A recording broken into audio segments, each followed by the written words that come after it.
The strange sky the night was quiet in the village of the Rinari. Their homes were built from stone and glowing vines, resting under the shadow of tall crystal trees. The air was still. The only sound was the gentle hum of insects that lived in the forest. For many nights the stars had always looked the same. But on this night the sky was not normal.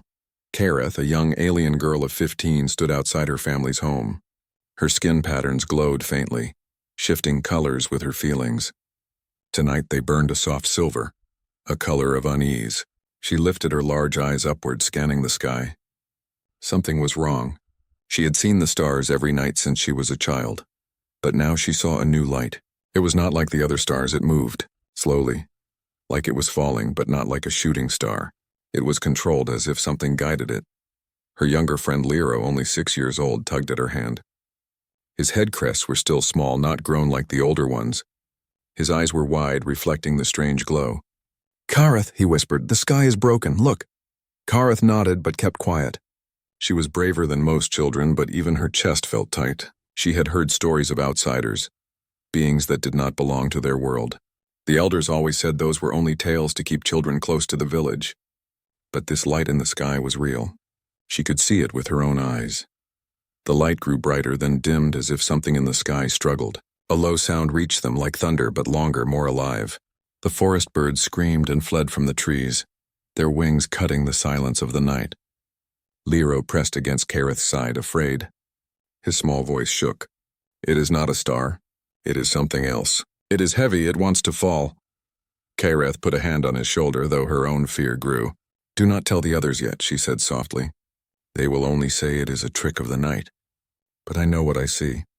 Behind them, the village fire still burned, where adults sat and spoke. They did not look at the sky. They trusted the stars to stay as they always were.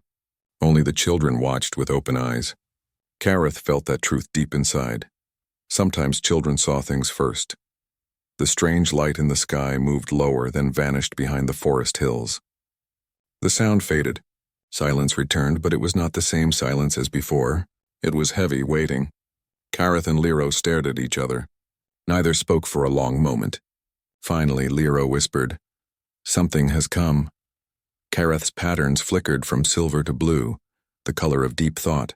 "Yes, something has come, and it does not belong here." The night dragged on, but Kareth could not sleep. She lay on her woven bed, but her eyes stayed open. She kept remembering the strange light. Her mind filled with questions. What had it been? Was it alive? Was it a weapon? Or was it someone? The words of the old tales returned to her. Stories of the others. Beings who traveled the dark between stars. Beings who brought both wonder and destruction. The elders warned that such things would never touch their small world. But tonight Kareth was no longer sure. She heard soft footsteps. Lero had come, his small figure standing in the doorway. "You cannot sleep either?" she asked. He shook his head. "The sound is still in my ears, like thunder that wants to speak. I think it was not just light, I think—" "They are here." Kareth sat up, her glow brightening. "They?" "Yes," Lero said simply. "Who else could it be? The sky does not fall unless someone makes it fall." Kareth frowned. She wanted to dismiss his words as childish, but her heart agreed. Something had arrived, and deep inside she felt it was not their kind. It was something new, something dangerous. The next morning the village buzzed with whispers. Hunters said the animals were restless. Farmers said the ground had shaken. The elders told everyone not to worry, that the night sky only played tricks. But Kareth knew the truth. She had seen it. She had felt it. When no one looked, she and Lero slipped away toward the edge of the forest. The ground there was scorched, as if fire had kissed the earth.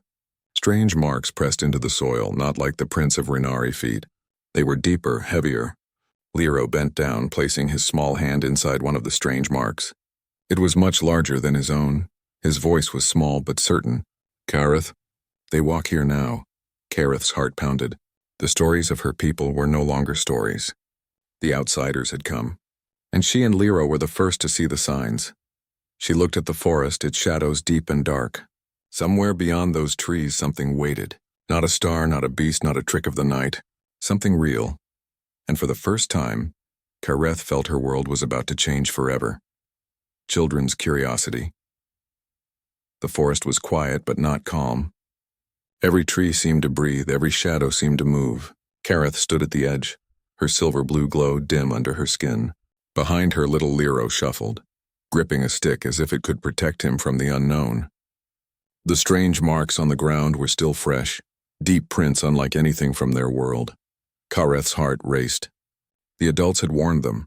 Never leave the village at night, never step into the deep woods without hunters. But she could not stop herself. Curiosity was stronger than fear, and she knew, whatever had fallen from the sky, it was close. Kareth, Lero whispered, his small voice trembling. We should go back. If the elders find us here, they will not, she said quickly. We will be careful. Don't be loud. But what if we find it? His wide eyes blinked up at her. What if it finds us first? Kareth knelt beside him. She was only a child herself, but next to Lero she felt like a protector. If we run away, we will never know the truth. And I want to know. Her voice dropped low, almost a promise. I want to see it with my own eyes. Lero hesitated, then nodded. His trust in her was simple and strong. With that, the two children stepped into the forest. The air grew colder under the crystal trees. Their branches bent toward the ground, glowing faintly with green light. Strange insects scattered at the children's steps. The deeper they went, the quieter it became until even the usual forest hum was gone. Kareth's ears twitched. Listen, she whispered. I don't hear anything, Lero said nervously. Exactly. She touched a tree, her glow matching its faint light. The forest never stays this quiet. Something has scared it. They walked on, following the heavy prints in the soil. Some were wide circles, pressed down as if a great weight had rested there. Others were long, flat, shaped unlike any foot they knew. Kareth crouched and traced the edge of one. It was sharp, not natural. These are not animals, she murmured. Something built these. Lero bent low beside her, pressing his cheek almost to the dirt. His crest twitched. They are too heavy. Whoever left these is stronger than us. Stronger than hunters. Kareth did not answer. She kept walking, leading him by the hand. After a time, they reached a clearing. In the center lay a circle of scorched earth, blackened as if touched by lightning. The soil still smoked faintly. Around it were broken branches, and in the center, small pieces of metal that glimmered under the weak light. Lero gasped softly. It fell here. Kareth moved closer. She bent down and picked up a shard. It was cold, smooth, and heavy. Not stone, not crystal, not anything from their world. She turned it in her fingers. The edges were sharp, too perfect. Don't touch it, Lero hissed, but Kareth shook her head. It is not alive. It is part of something larger. Maybe a machine. Her patterns brightened with awe. The stories were true. Before Lero could reply, a sound broke the silence. Not the rustle of animals. Not the whisper of leaves. A steady, slow rhythm. Footsteps. Kareth froze. Lero grabbed her arm tightly, his skin glowing with fear. They both crouched low in the grass at the edge of the clearing. From the shadows, two figures appeared. They were tall, but not as tall as full-grown Rhinari. Their shapes were strange, covered in fabric and metal. Their faces were hidden, their movements careful. One carried a glowing object in his hand, shining light over the ground. The children's hearts pounded. Humans, Kareth breathed. The word felt strange in her mouth. She had only heard it in old warnings spoken by elders in hushed tones. The humans will burn the worlds. The humans will break the stars, but now they were real. The first human knelt and touched the scorched earth. He spoke in a low voice, a language Kareth did not understand. The second human answered, his tone calm but urgent. They seemed tired, their movements heavy, yet their eyes, Kareth could see them gleam under the strange helmets, were sharp and alive. Kareth felt a strange shiver run through her body. They were smaller than she expected, fragile-looking, yet everything about them felt dangerous. Beside her, Lero whispered, They don't look like monsters. No, Kareth admitted softly, but they are not weak either. The humans unpacked small objects, setting them near the fire they built. Sparks flew, lighting the clearing in orange glow. The flames painted their faces, human faces. Kareth's breath caught. They had no glowing skin, no crests, no patterns. Their flesh was plain, but their eyes burned with a fire she had never seen in any Rhinari. The humans ate quietly, sharing their food. One pulled out a small picture, staring at it before tucking it back into his suit. Kareth leaned closer, trying to see. She could only catch a glimpse of smiling faces, more humans. Lero's small hand tugged at her. They are far from home. Kareth's glow dimmed to a deep blue. Yes, lost. She paused, then added, or searching. They stayed hidden until the humans put out the fire. One of them looked up suddenly, eyes scanning the trees. Kareth's heart nearly stopped. The human's gaze swept past their hiding place. For a moment she felt he saw her, truly saw her, but he did not move. Instead, he reached into a pack and set down something at the edge of the clearing. Food. Then they turned and walked into the forest shadows. Kareth and Lero stayed frozen until the sounds of footsteps faded. Only then did they crawl forward. The food still sat there untouched. Strange, dry, wrapped in thin material. Lero whispered, "They left it for us." Kareth stared at it, her glow flickering uncertainly. Her heart raced with fear, with awe, with something she could not name. For the first time, she thought, maybe the humans are not here to destroy, but another thought followed, just as strong. Or maybe this is how they trick us. First glimpse of humanity. The night was not over. Kareth and Lero crouched near the edge of the clearing, staring at the strange food the humans had left behind. It sat on the ground like a silent question. Neither of them dared to touch it. The fire the humans had built was gone now. Only a faint smell of smoke drifted through the air. The two figures had walked away, their heavy steps fading into the forest shadows. But even after they were gone, the air still felt different. It felt alive, dangerous, uncertain. Kareth's skin glowed pale silver, the color of deep worry.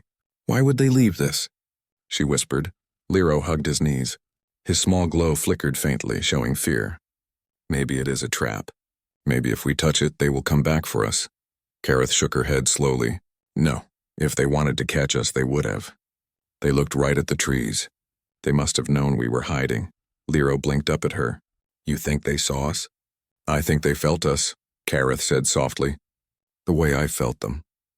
The children stayed in silence for a long time, watching the wrapped food. At last, Kareth stood. "We should not take it," she decided. "Not yet. We should watch them first. Learn what they are." Lero nodded quickly. His small hands gripped her arm. "Then we must follow them." And so they did. The humans had left deep marks in the soil, heavy prints that were easy to track. Kareth led the way, her eyes sharp in the low light, her glow dimmed so it would not reveal her. Lero followed close, his small steps quick but quiet. They moved deeper into the forest until the sound of voices reached them. The humans had stopped at a new place. Through the trees, Kareth saw them, two men sitting near a strange metal box. Its sides blinked with weak lights and cables spread across the ground like roots. Kareth pressed herself against a tree, pulling Lero close. They peeked from behind thick vines. The humans were talking in their low, rough voices. The language was strange, broken with sharp edges. Kareth did not understand the words, but she could hear the meaning in their tone. Worry, planning, and maybe hope. One of them lifted his hand and pointed at the sky. The other nodded slowly. Then they both looked at the strange machine. "What is it?" Lero whispered. Kareth narrowed her eyes. "Something broken. They are trying to fix it." For the first time, Kareth saw their faces clearly. The humans had removed their helmets, setting them down beside the machine. She drew in a sharp breath. Their skin was plain, smooth, without patterns or glow.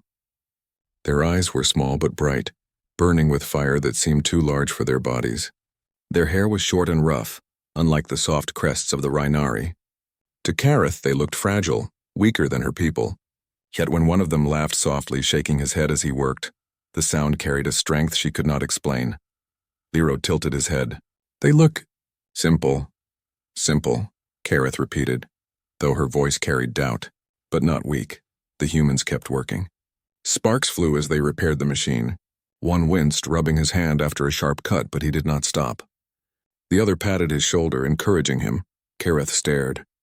Their movements were slow, heavy with exhaustion, but also stubborn. They did not quit. They fought against the broken machine with bare hands if they had to. Her glow turned a deep blue, the color of thought. They should not survive here. They are not made for this forest, for this world. Yet they try, Lero frowned. Maybe that is what makes them dangerous. They do not stop. Suddenly, one of the humans stood and looked around. Kareth's heart leapt. She pressed Lero closer into the vines. The human's gaze swept over the trees, sharp and alert. For a moment, Kareth was certain his eyes locked with hers. But then he looked away. He spoke something to his companion, softer this time. Then he pulled something small from his pack. A picture. He held it carefully, staring at it for a long moment. Kareth tilted her head, trying to see. She caught a glimpse of faces. Other humans, smiling, standing together. A family. The human closed his eyes and pressed the picture against his chest. When he opened them, Kareth thought she saw a light there. Not from glowing skin like her people, but from inside. Lero tugged on her arm. His small voice was filled with wonder. They are not just here for war, they miss someone. Kareth did not answer. Her chest felt strange, heavy and warm at once. The humans worked until the machine gave a faint hum. They smiled at each other, relief softening their tired faces. One reached into his pack and pulled out food again, dividing it between them. They ate slowly, speaking in low voices. From their hiding place, Kareth and Lero watched every move. The humans looked so different, yet their actions felt familiar, helping each other. Hoping. Struggling. Kareth whispered more to herself than to Lero. They are not monsters. Lero looked up at her. His young voice trembled. Then why do the elders say they are? Kareth's glow dimmed. She could not answer. The humans packed their tools at last. Before leaving, one of them placed another small bundle of food at the edge of the clearing, just as before. Then they walked into the trees, their footsteps fading into the distance. Kareth and Lero crept out slowly. They stood over the food, staring at it in silence. They know we are here, Kareth whispered. Yes, Lero agreed, and they are not afraid. Kareth reached down but stopped before touching the food. Her hand trembled. She did not know if it was kindness or a trap, or something else entirely. But one thing was certain. The stories of the elders were no longer enough. She and Lero had seen the truth with their own eyes, and the truth was far more complicated than any tale. The silent encounter. The forest was heavy with silence. Kareth and Lero stood by the strange food the humans had left behind. They did not touch it. Their glowing patterns shifted with unease. Hers silver blue, his pale white. The bundle seemed harmless, but it carried a weight greater than its size. It meant the humans knew they were not alone. Kareth's voice was low. They are leaving signs for us. Why? Lero hugged himself tightly. Maybe they want to talk. Maybe they want us to come closer. Or maybe they want us to trust them, Kareth whispered, before they hurt us. Neither answer gave them peace. The next night, the children returned. They followed the trail again, drawn by curiosity too strong to resist. The humans were in the clearing, sitting by their fire. The flames painted their faces with gold and shadow. Their machine glowed faintly, humming as they worked on it. Kareth crouched in the brush, heart pounding. She could see every detail now, the lines of their faces, the tired movements of their hands. They looked fragile, weaker than her people. Yet their presence filled the clearing with something sharp, something dangerous. Lero pressed against her side, whispering, "They do not see us." But Kareth was not so sure. One of the humans paused, lifting his head. His eyes scanned the trees. Slowly, carefully, he set down his tool and reached for something near the fire. Not a weapon. A piece of food. Kareth's breath caught. The man stood and walked to the edge of the trees. His steps were heavy but calm. He bent down and placed the food on the ground. Then he straightened, his gaze fixed on the shadows. For a heartbeat, Kareth thought he was staring straight at her. Her glow dimmed until it was almost invisible. She did not move. Lero froze beside her, his small hand gripping hers so tight it hurt. The human said something in his rough voice, soft and steady. The words meant nothing to Kareth, but the tone did. It was not anger, not threat, something else. Then, without another sound, he stepped back into the firelight. Kareth let out a slow breath. Her chest ached from holding it. Lero whispered, "He knew. He looked at us." "I saw it," Kareth nodded faintly. Yes, he knew. And still, he did not chase us. The children stayed hidden as the humans ate, talked, and worked on their machine. The night stretched long. The fire burned low. Finally, the humans lay down on the ground, using their packs as pillows. Their eyes closed. Kareth's heart hammered. "They sleep?" she whispered, almost not believing it. Yes, Lero said. They are like us. They must rest. The thought made her skin glow faintly.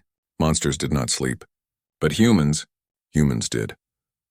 When the fire burned to ash, Kareth tugged at Lero's hand. Come. They crept from the brush, hearts racing. The humans lay only a short distance away. Their faces looked different in sleep, softer, unguarded.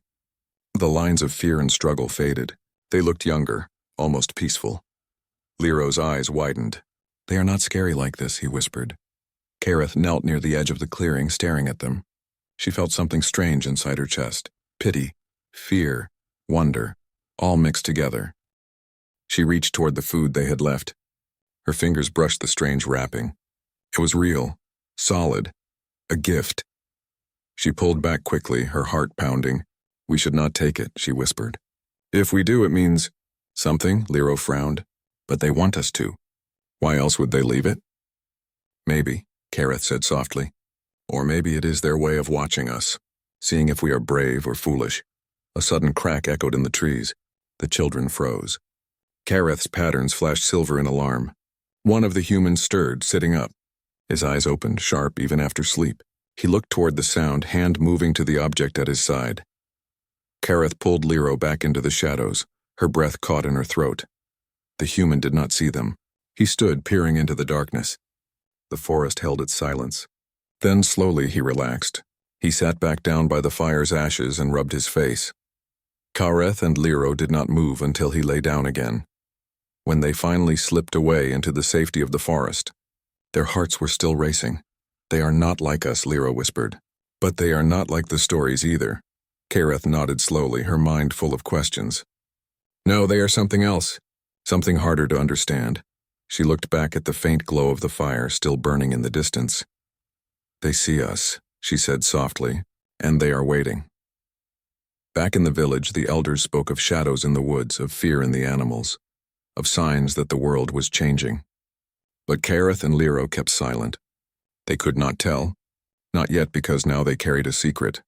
The humans were not just real. They were watching, and worse, they were patient. Stories of fear. The village fire burned bright in the center square. The Renari gathered close, their glowing patterns shining in the night. Kareth and Lero sat at the edge, listening. They had returned from the forest with racing hearts, but they dared not speak of what they saw. An elder rose slowly, leaning on a carved staff. His skin glowed a deep crimson, the color of warning. His voice was heavy, carrying across the circle. Listen well, he said, for the world beyond our trees is not safe. Shadows have moved in the sky. The animals run without reason. Something has come, and I will tell you what it is. Humans. The word struck the children like a spark. Kareth's glow flickered silver. Lero's turned pale white. The elder went on. Humans are destroyers. They come from the dark between stars. They burn forests, drain rivers, and take what is not theirs. They have no patterns, no colors to show truth. Their faces are blank. Their hearts are hidden. Never trust them. If they are near, they must be driven out. Murmurs rose from the crowd. Mothers pulled children closer.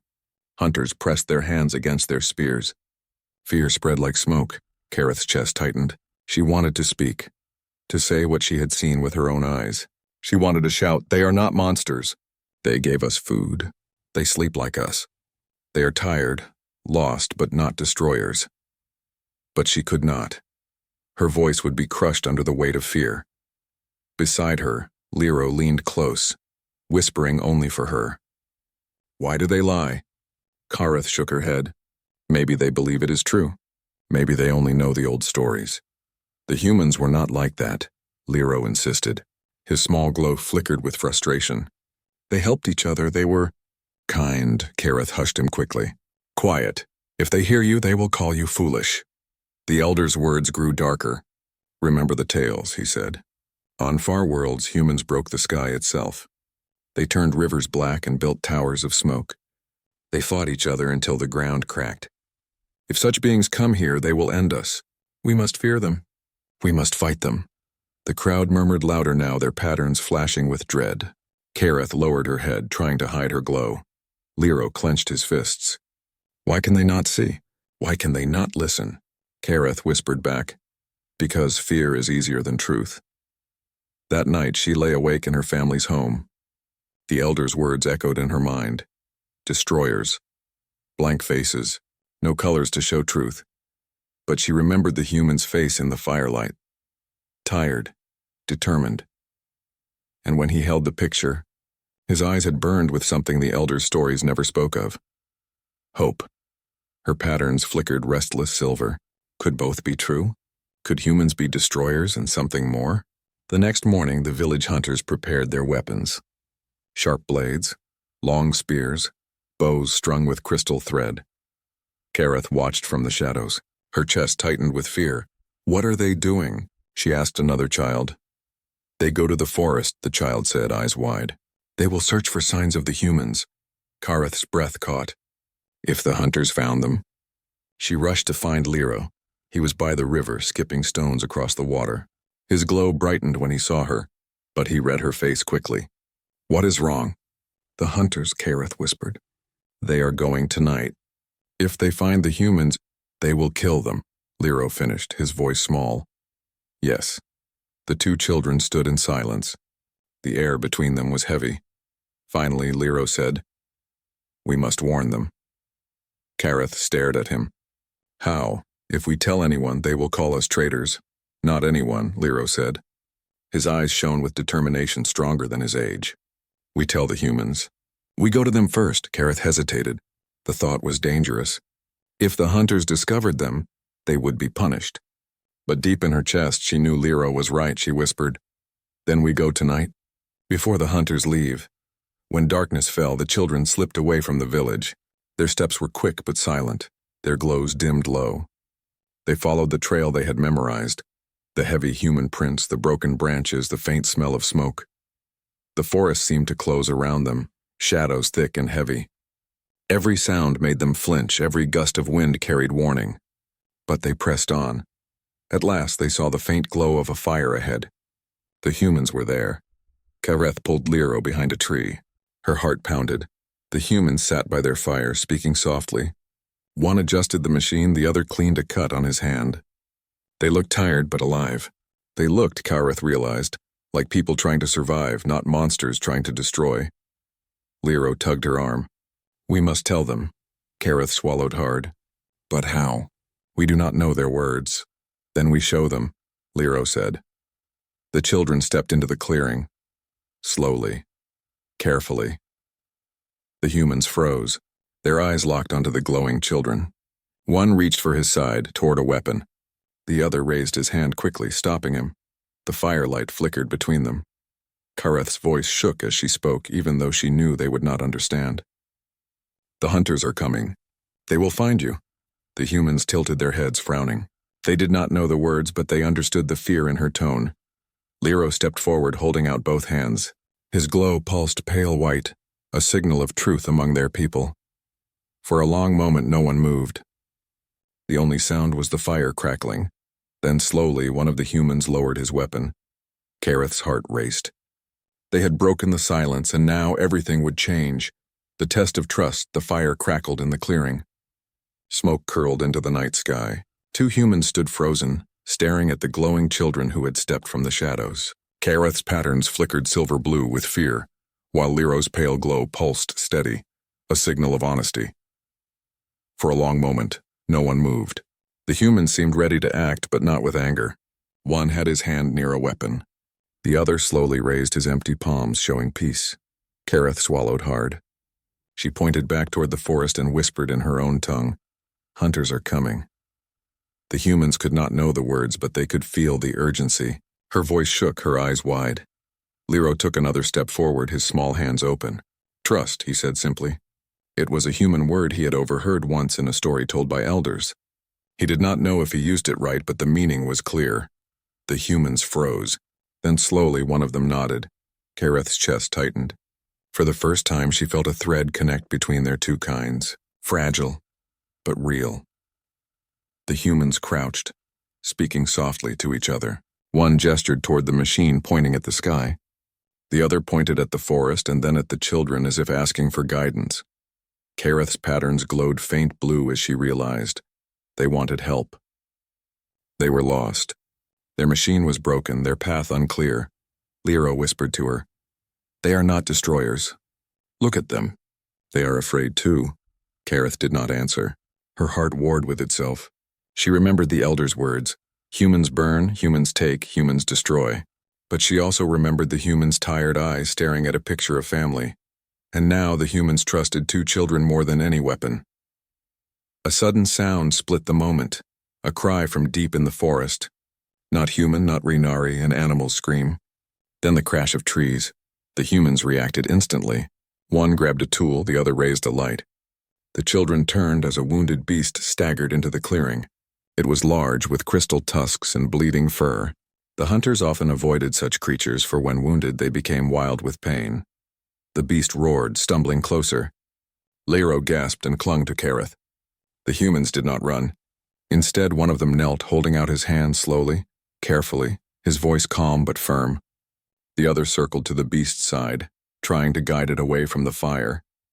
Kareth's glow flickered in disbelief. They were not attacking. They were helping. The beast thrashed, but the humans did not harm it. One tossed water on its wounds, the other cut free a sharp branch that had pierced its side. The creature's cries softened, its rage dimmed. Slowly it limped back into the shadows, leaving the clearing in silence. Kareth's mouth parted, her chest filled with something she had not expected. Respect. The humans turned back, faces tired but calm. One lifted his hands again, showing they carried no threat. Then he pointed at the children. Kareth understood. He wanted to say, "See? We are not destroyers," Lyra whispered, voice filled with awe. "They saved it, even when it could hurt them. They saved it." Kareth felt her fear shift piece by piece. The humans sat again by their fire. One pulled out food and carefully placed a small share near the children. The gesture was gentle, open, waiting. Lyra reached toward it, but Kareth held him back. "Wait," she whispered. The human did not pull it away. He only nodded, then looked back at his companion. Kareth studied the gift. Her patterns flickered between silver and blue. Was it truly safe? Was it truly trust? Lyra tugged at her hand. "Kareth, if we never take it, we never show them we believe. Trust is not one way." Her chest tightened. She wanted to protect him, but she also knew he was right. Slowly, carefully, Kareth reached out. Her hand trembled as her fingers closed around the food. She pulled it close, her glow brightening faintly. The human smiled. A small smile, tired but real. The bond was made, fragile as glass but real. For the rest of the night, the children stayed at the edge of the clearing. They did not speak much. They only watched the humans repair their machine, eat their food and rest their heads on their packs. Kareth's mind swirled. She thought of the hunters preparing their weapons.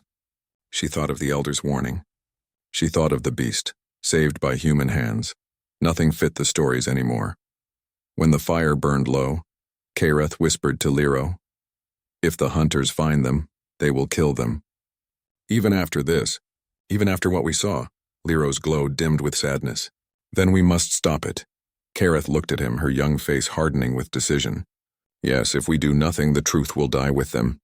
But if we act, maybe our people will see."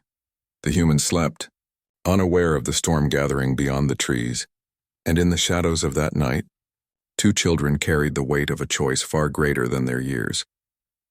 The children who saw humanity first. The dawn came with heavy clouds. The forest seemed darker than before. Kareth and Lyra hurried back toward the village, their small feet silent on the soil. Their glows were dim, almost hidden. Both carried the same weight in their hearts. The hunters would leave today. At the village square, sharp spears and glowing bows lay ready.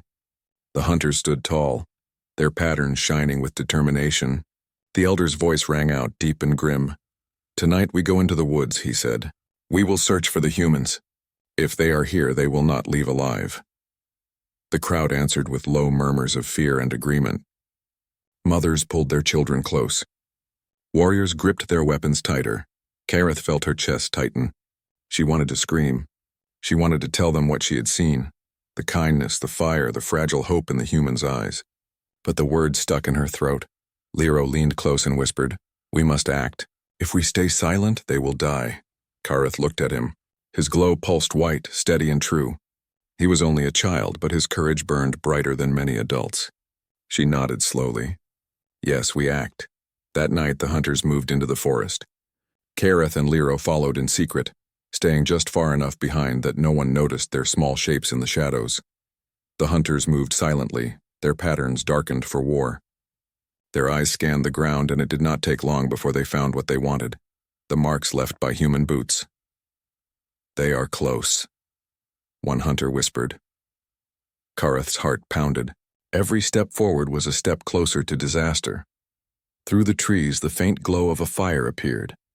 The humans were in their clearing, unaware of the danger moving toward them. They sat by the broken machine, speaking softly.